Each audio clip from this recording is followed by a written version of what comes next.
Welcome to Kenton's videos. Enjoy the video. In this video, I will explain how to set up Contact Form 7. First, log into your WordPress admin area.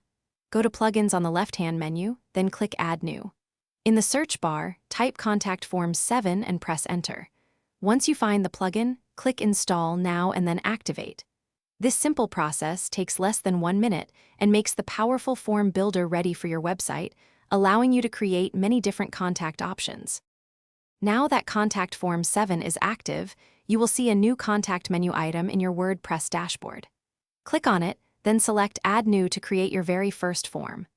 You will notice a default form already set up with common fields like your name, email, subject, and message. You can easily rename this form to something more descriptive, like General Inquiry Form, for better organization. Customizing your form is straightforward. You can add new fields like phone numbers, drop-down menus, or radio buttons using the tags provided above the form editor. Next, navigate to the Mail tab. This is crucial for ensuring your form submissions reach the correct inbox.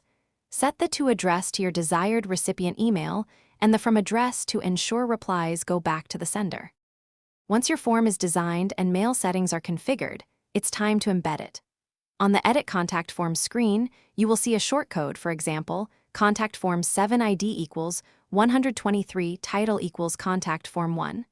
Copy this entire shortcode. Then, go to any page or post where you want the form to appear and simply paste the shortcode into the content editor.